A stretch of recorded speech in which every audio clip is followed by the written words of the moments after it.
روزہ شروع ہوا تو ہر شے حرام ہوگی، بیوی بھی حرام ہوگی، خامد بھی حرام ہوگا، ہر شے حرام ہوگی۔ ایک دو واقعات اس طرح اوپر نیچے آئے کہ میرے رب نے سارا نظام بدل۔ ایک اور بدو آ گیا، یا رسول اللہ میں تو مارا گیا۔ آپ نے کہا کیا ہوا؟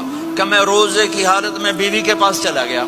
آپ نے کہا اچھا تو غلام آزاد کر۔ کہ میں غریب بندہ کہاں سے غلام آزاد کروں؟ آپ نے کہا تو پھر 60 مسکینوں کو روٹی کھلا۔ کہنے لگا میں آپ مسکین ہوں، میں کتوں روٹی کھواؤں؟ آپ نے کہا اچھا پھر 60 روزے رکھ۔ کہنے لگا ایک روزے آئے کم کیتا 60 روزے کی تھپ، ایک روزے میں یہ چاند چڑھایا، 60 روزوں میں کیا کروں گا؟ تو آپ بڑا ہنسے۔ آپ نے کہا اچھا بہ جا۔ تھوڑی دیر گزری تو ایک صحابی آئے، یا رسول اللہ یہ صدقے کی کھجوریں ہیں۔ تو آپ نے او بھائی کتنے ہیں؟ جو بیٹھا کیوں رہا، یہ لے جا اور مدینے کے 60 غریبوں کو دے دے۔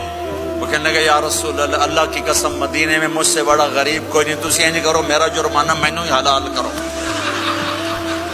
تو آپ اتنا ہنسے کہ یہ دانت نظر آنے، یہ داڑے نظر آئے، اتنا ہنسے یہاں تک آخری دانت نظر آنے لگے۔ آپ نے کہا اچھا بھائی تیرا جرمانہ تینوں ہی حلال کیتا، پر اور کسی واسطے نہیں، صرف تیرے واسطے۔